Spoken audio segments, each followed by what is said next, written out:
Ladies and gentlemen, what's up? This is another episode of Supreme Being. I'm also going live on Facebook and also on YouTube.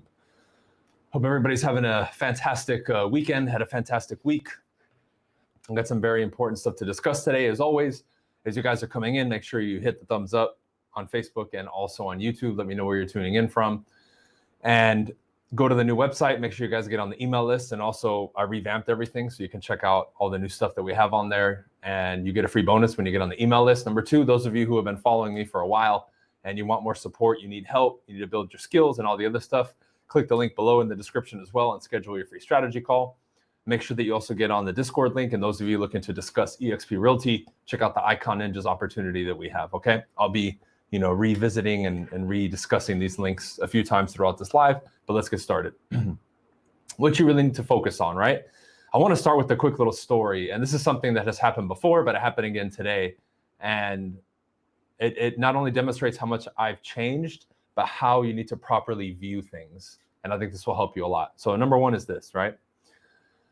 So I left the gym, and before I came back to the office this morning, I said, hey, you know what? I'm going to stop by the market real quick. And normally, I'm pretty vocal, even if people approach me and they ask for food, money. Sometimes people that work with animal organizations and other things, they're constantly, asking for donors and that kind of stuff. And normally I'll talk to them and entertain them. I've done a lot of door-to-door myself and cold calling. So I know what it's like to approach people in public and sometimes get rejected or ignored. So I normally will give them some time. This guy's asking people, a couple of us walk in. I really didn't pay too much attention, but I said, you know what? I'll buy the dude some food, whatever. So I go in the store, I do my normal stuff. And I said, all right, I ended up getting a separate bag. I bought him a big bottle of water. I got him some fruit. I probably spent about $20 to get this gentleman some food, right? And, he said he's hungry. He didn't look like he was in good shape. So I said, you know what? I won't give him money, but I'll just buy him some food. So as I'm leaving, I hand him the bag, and immediately he starts looking through it, and he starts questioning what I bought him. And I'm like, bro, you were asking for food. Here, just take it. He said, no, I want this. And I think he said he wants meat. I said, bro, I just bought you food for free. This is food. This is good food. Just have it and enjoy it. And maybe someone else will buy you something later. So he just snatches it and walks away. Doesn't say thank you or anything. And I kind of laughed. I was like, wow, right? Now, the old me probably would have snatched it back from him and been like, fuck you, dude. You're not grateful. I'm not going to give it to you. And in my mind, I would have been like, oh, I'm justified to do that, right? But I just walked away and said, you know what? How many other times have I given people stuff and they've been grateful for it? How many other opportunities would I come across like this where I would give somebody something and they would appreciate it, right? I'm not going to let this one moment spoil everything for me or warp my perception and perspective on this type of thing, which is giving, right? Because I didn't have to do it. I just did it out of the kindness of my heart. And very quickly, you can draw a lot of parallels. I know many of you struggle sometimes because if you follow me and you're an entrepreneur or a salesperson, when you get rejected or someone goes out of their way to be rude to you, you take it too personal, right? You may talk to 100 people, 80 or 90 of them are nice with you or cordial with you, and then 5, 6, 7 are kind of an asshole or not, nice to you. And you focus on those. You focus on that small percentage of people or those small instances instead of looking at the bigger picture and saying, hey, most people I talked to were decent. I just had a few run-ins with people who were rude or, unpleased or distressed or angry or fill in the blank with anything negative, right? So why do we allow those things to get in the way, right? That's just a quick little story that I told you. I have stories like that for days. I normally just don't bring them up because, they can take a long time to get through. And I wanted to trim the fat on that one and get to the point. That's not going to stop me from giving back. That's not going to stop me from being kind to people, just because somebody takes it the wrong way or for whatever reason, right? I don't know their situation. Maybe the dude was so messed up mentally or upset that normally he would say thank you and he didn't. I don't care. I'm not going to sit there and overanalyze it and be like, oh man, that person was ungrateful. Who cares? That's one scenario, one example, one moment. Why would I blanket describe or label a whole thing now because of one moment? And that's a big problem that we do, but we don't pay attention to it, which is kind of what I named this.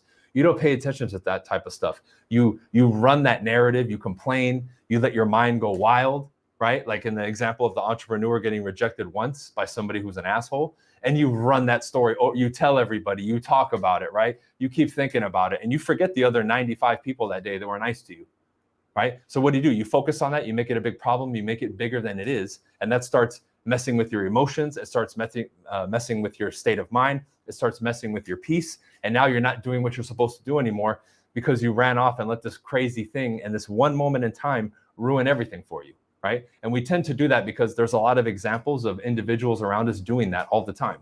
All they do is complain and bitch and moan, right? But you don't pay attention to it. Now, that's been talked about for a long time, but nobody really stops to say, how much am I actually doing this in my day?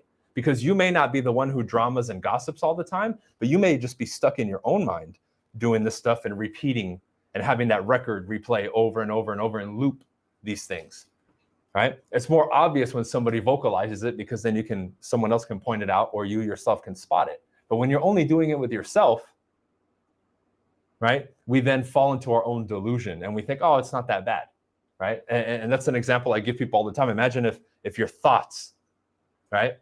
You guys are going to see me look on the camera, look right, because I have the monitor over here, right? Imagine if your thoughts, all your thoughts, your inner dialogues were projected on a megaphone all day, right?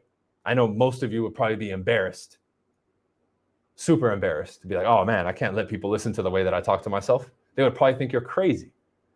Or like, wow, this person, I feel sorry for them, right? Because maybe you down talk yourself, right? You beat yourself up, you criticize yourself too much, you don't praise yourself. I know with me, it would be the opposite. People would think I'm crazy, but like almost in a good way. Like, oh man, this person thinks highly of themselves. Well, what the fuck am I supposed to do?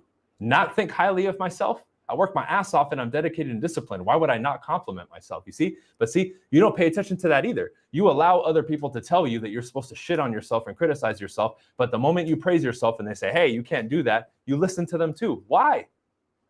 Why? At the very least, that should at least be 50-50. Meaning you criticize yourself, right? And you analyze yourself and you want to better yourself, but you also have to praise yourself and give yourself credit. Why don't you do that? Right? You never do that. You don't take the time because it's just readily accepted that, hey, it's okay to criticize myself, but hey, the moment I speak highly of myself, I'm now arrogant. No, you're not, dude. Give yourself some credit. At least have that balanced, right?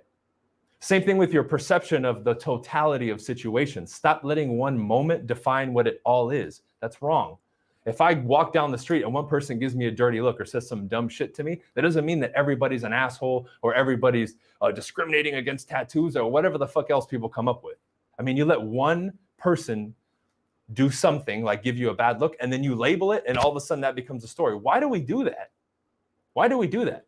Those are the same people going around giving you advice. Oh, you can't go door to door. That shit doesn't work. Oh, you're making cold calls. What are you, desperate?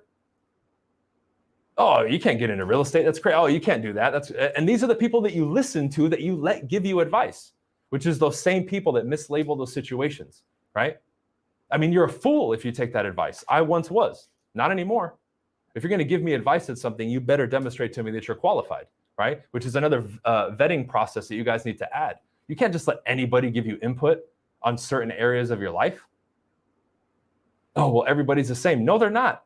My advice to you for real estate and sales and wealth creation and management is not the same as everybody else.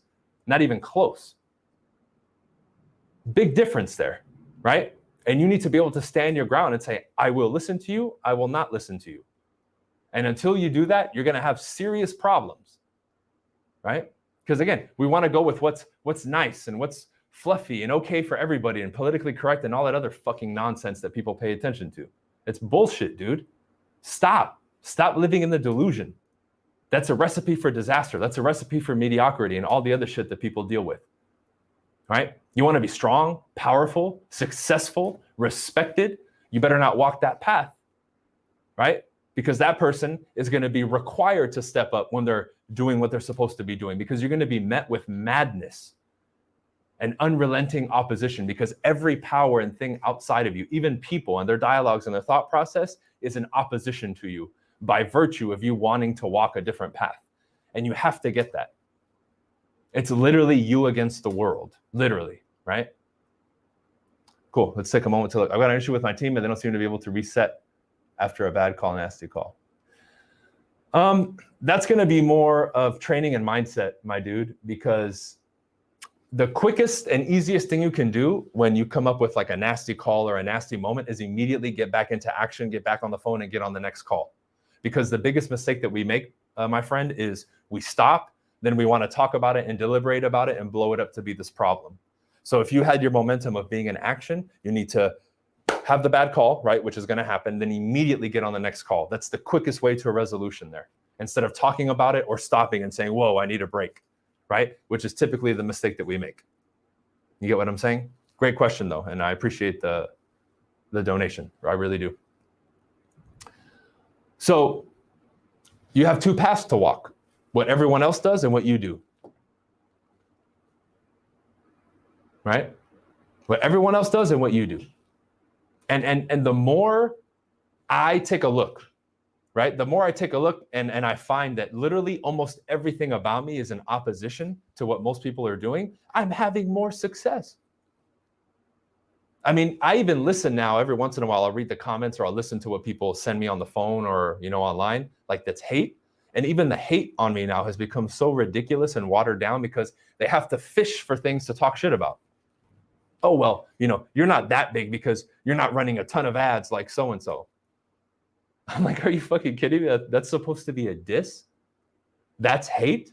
Like, you got to do better than that, bro. Give me a break. Or, oh, like, you got long hair now. Okay? That's hate, right? Like, it's just so, like, oh, your team is huge, right? You just have a big team, but it's not you. Well, no shit, motherfucker, I'm growing. I have a whole fucking nationwide operation now. Like, am I really supposed to be offended that you said that? Well, it's not you, it's the team.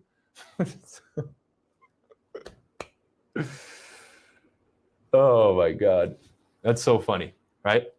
Even that has just become, but even then, I look at the person who hates and I'm like, man, they're so dedicated to that they'll try to figure out a way to hate.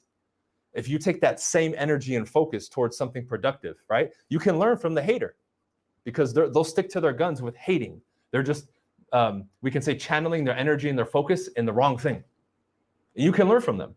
So my perspective on that is, man, I want to be just as dedicated as they are to hating to my success. So even with the hater, I learn something and I have a different perspective on it, and I pay attention to their ability to focus and be relentless in their hate or criticism, right? But now by changing that focus, not only do I learn from it, it doesn't sting. Because 10 years ago when I started all this stuff, yeah, it used to piss me off when people would talk shit. I'm like, who the fuck are you, bro? Come say it to my face. Fuck you. Right? Which is the wrong way to respond. Now I don't respond that way. I could care less. But I learn from criticism even more, and I view it from a different perspective. What did I do? I grew. I changed.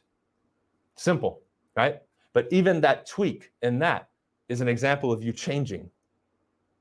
And by changing now, you get the different result. You get a different perspective. You get affected emotionally differently. Now, everything that happens after that is more in alignment with who you want to be and where you want to be and who you want to become and all that stuff. Whether it's the money, the recognition, et cetera, et cetera, et cetera. But these are the little details that we have to pay attention to. And unless you have people around you checking you, or you have a coach or somebody saying, hey, that's good. Hey, you need to change that. And so when you have a direct connection with that can help you like that, it's very difficult to spot these things, because one of the biggest ways to not only bring them to your awareness and resolve them is to have somebody saying, hey man, did you notice that? Hey, this needs to be worked on. Somebody that you trust, know, and like to guide you through those things. Because even if you're by yourself and you're aware, there's nothing compared to having somebody in your corner helping you, that's there every step of the way, that you can commune with, that you can talk to, like the old school relationships, right? Like I have a picture of the samurai there, like dedicating yourself to the sensei and showing up every day and dedicating your life to that craft of being a samurai, or whatever it is that you dedicate yourself to. I'm talking that level of commitment, man. Not the bullshit, oh, I'm just going to try it out. Fuck that. That's weak. That's bullshit. That's weak. That's average. Oh, I'm just going to try it out. Like the people that dip their toes in the water instead of just jumping in. Just jump your ass in. Stop being a little bitch. Jump in. All you do is prolong the suffering. Just jump in. That's much better. You get over the shock of it quicker anyway. I remember before I moved from California to Florida, everybody's so scared to jump in the water in the winter. Oh, it's so cold. Just jump in, bro. I would literally have to throw people in, and then they're like, you know what? That's actually better because the coldness went away faster. Well, yeah, no shit. But again, whether you follow me for sales, entrepreneurship, whatever it is, unless that level of commitment is there, these types of learnings and things don't come to you, because it takes somebody who's that committed and obsessed to develop, to pay attention to these things and actually do something about it. Right? Only the dedicated student is going to become aware of these things or even work on it, because this will get stashed away under not important. Oh, well, that's just that mindset bullshit, right? And all that other crap that people say as they mosey along on the mediocre path, right? That's why sometimes it's difficult to talk about these subjects, because if you're not ready and you're not willing to go through this stuff, because this is what people, again, categorize as boring. Oh, work on yourself. That's all that rah, like self-help bullshit. Well, yeah, some of it is fluff. If we're talking motivation, absolutely, fuck that. But if there's real things that you need to do to develop your character, upgrade your belief system and philosophies and certain things that compose your identity, your values and beliefs, and all the intricacies of it, well, you have to do something about it, man. Because if that doesn't change, I don't care what I give you on the surface. Thoughts, ideas, actions, surface. Nothing's going to change, right? I'm going to give you the blueprint, all the tools, all the shit that you think that you need. That's all you need for success. And you're not going to be successful. Straight up.